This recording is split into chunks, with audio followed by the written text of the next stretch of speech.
friend, and welcome to Olympia, home of the Olympic Games.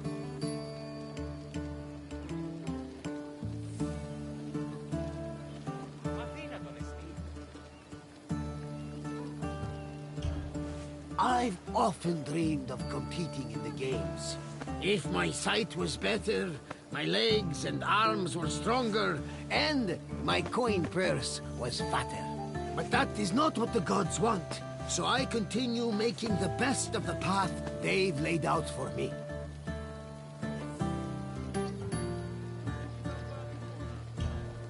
We're standing in the main section of Olympia, where the Olympic Games themselves took place. Over the course of the festival, athletes competed against each other for prestige and glory to honor themselves and their cities. Enjoy your visit, friend. I'll check in when you're done to make sure you've been paying attention.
The first day of the Olympic Festival began with a swearing-in ceremony for the participating athletes, trainers, and judges.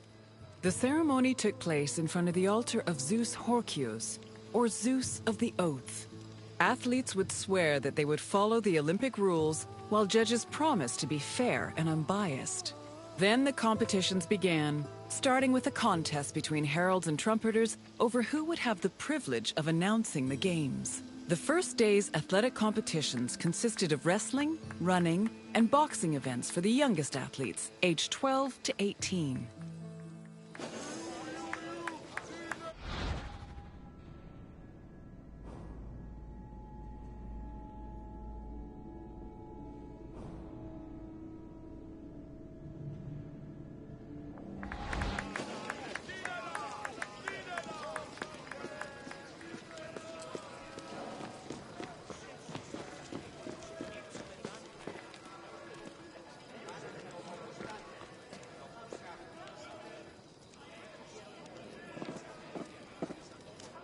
The second day began with a grand procession into the Hippodrome to celebrate the start of the popular equestrian events. The most anticipated and spectacular of these was the Quadriga, a four-horse chariot race. Horse racing events were unique in that the winner was not the most skilled jockey, but the owner of the fastest horse or chariot. The Spartan princess Caniska once took advantage of this loophole to skirt the rule that women weren't allowed to compete, and earned 2 Olympic victories in the process. The rule also allowed for occasionally strange results, like in 416 BCE, when the statesman Alcibiades entered 7 chariots into a race and won first, second, and fourth place. After the equestrian competitions, the 40,000 spectators migrated to the stadium to watch the pentathlon events. When the day's events were over, funeral rites were performed for the hero Pelops, the mythical founder of the Olympic Games. The night ended with a celebratory feast and a great parade in honor of the day's victors.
So proud of us both. Victory at the Olympic Games was one of the highest honors a mortal could achieve, and there were several ways to immortalize that honor. Some athletes had statues erected of themselves, while others commissioned poets to write them victory odes. Oral tradition was very important to the Greeks.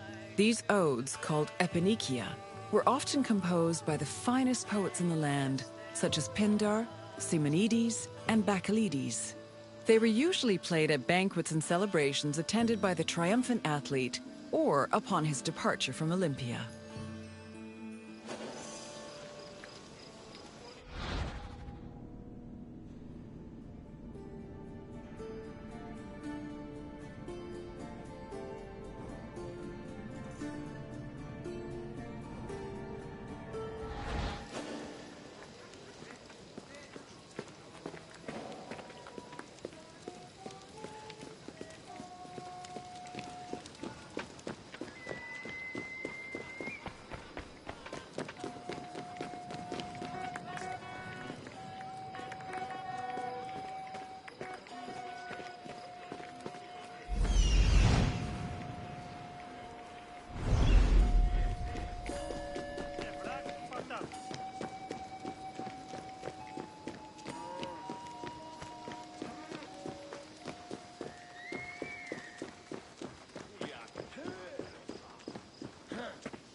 The pentathlon took place at the stadium on the second day. As its name implies, it was made up of 5 events: discus throwing, javelin throwing, jumping, racing, and wrestling. There are several differences between the ancient version of events and their contemporary counterparts.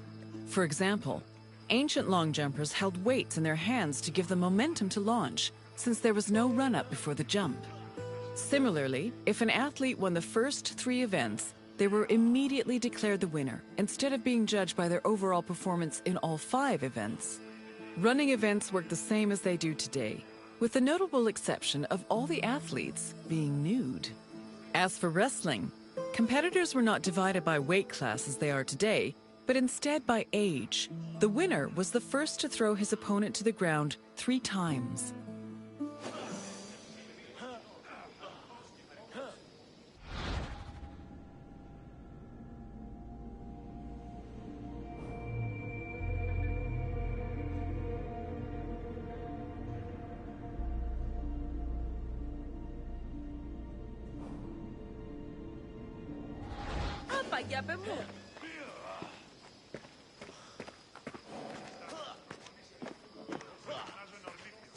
Day 3 started with the most important event of the festival.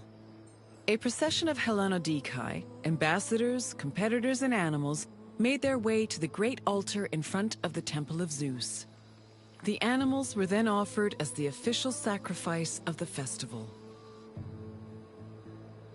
The afternoon of Day 3 was dedicated to foot racing events. Running was the oldest event of the Games, and in fact was the only event at the first Olympics. The main race was called the Stadion, which was a sprint of around 180 meters. The winner was granted the honor of lending his name to the 4-year period between the Games. This period was known as the Olympiad. The 4 years that followed the first Games in 776 BCE were known as the Olympiad of Coroebus of Elis, the first Olympic champion. Once all the competitions were over, a public banquet was held in the Prytaneon to celebrate the day's victors.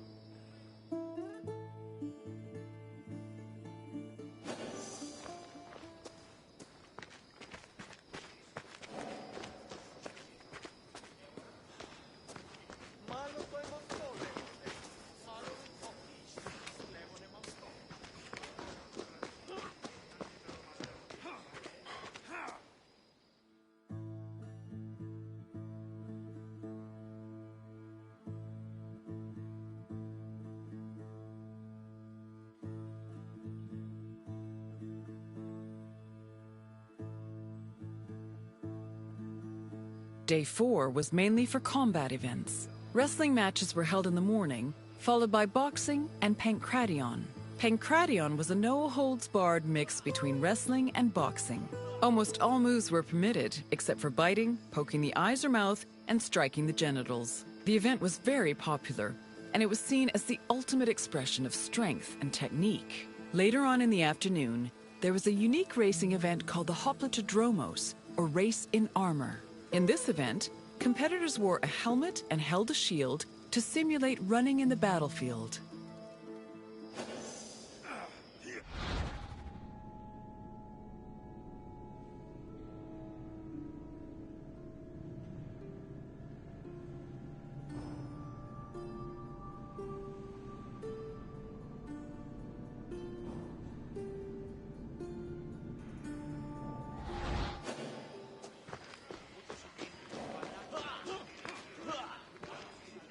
The Hellenodikai, or judges of the Greeks, were both the game's adjudicators and their organizers. They hailed from Elis, the city in charge of the sanctuary of Olympia, and new judges were elected each Olympiad. They had several responsibilities. Before the games started, they decided which athletes would be allowed to compete and supervise their training. They also drew lots to make the competition brackets. During the games themselves, they picked the winners and kept an eye out for foul play. For the latter, they were assisted by stick and whip-wielding umpires who stood near the athletes and punished them if they were caught cheating.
τις πράξεις σου έγνον.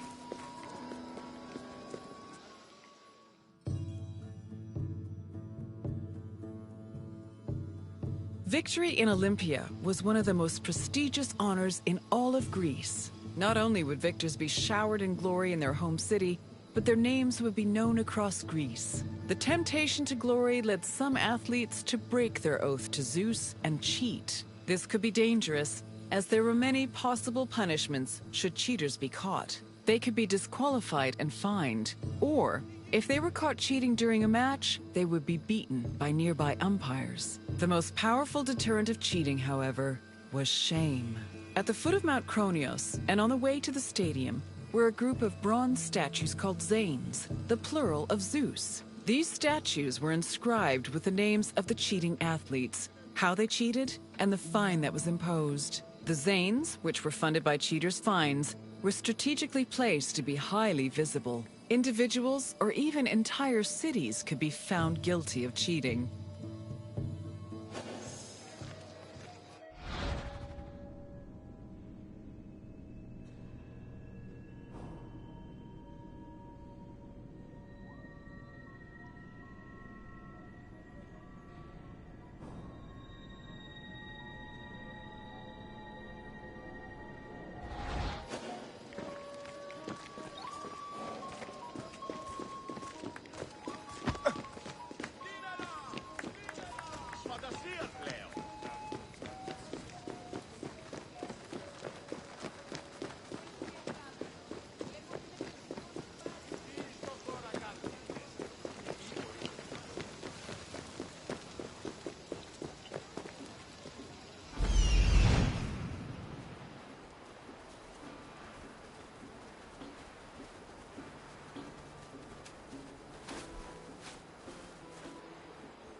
The Prytaneion was the administrative center of the cult of Olympia and the Olympic Games. The building housed the sanctuary's priests, as well as the Games officials. It was also used to stage the grand banquet held on the evening of the third day to honor victors. It also had a sacred function. Its central chamber was the location of the Fire of Hestia, a sacred flame that burned day and night. This fire was used to light the other altars around the sanctuary.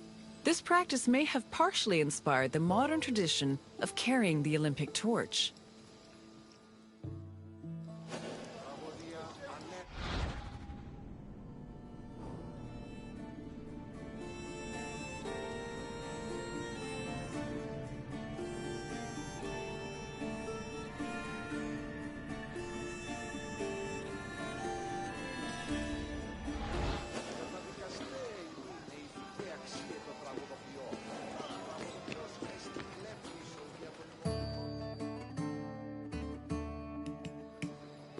Hello again! I hope you enjoyed your visit. With their spectacular events and lavish banquets, the Olympic Games were a feast for the senses. I am certain even Zeus himself was entertained by the festivities. Now, is there anything else you'd like to do?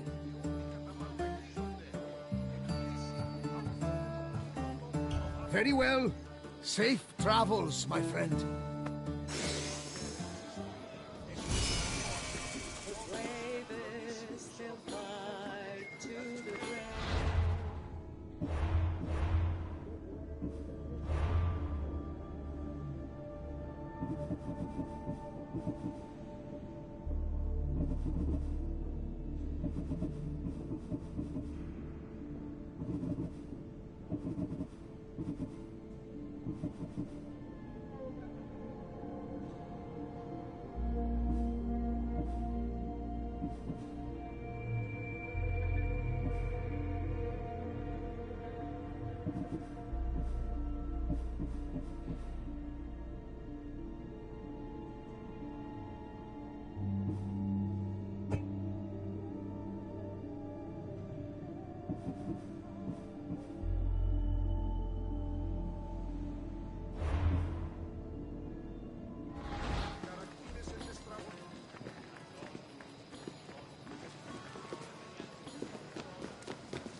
Hello again! I hope you enjoyed your visit. With their spectacular events and lavish banquets, the Olympic Games were a feast for the senses.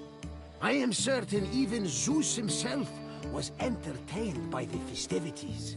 Now, is there anything else you'd like to do?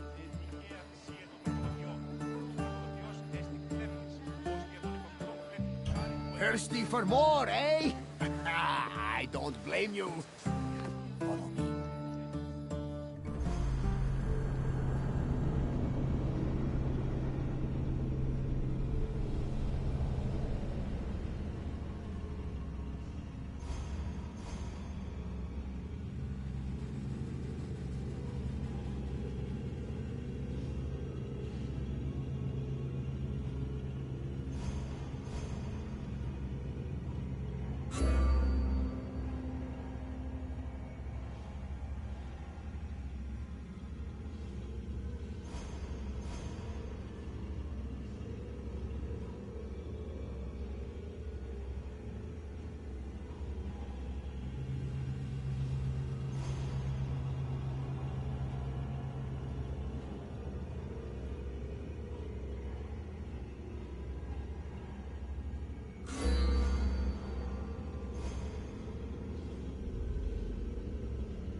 ανυπόφορον εστιν οράν.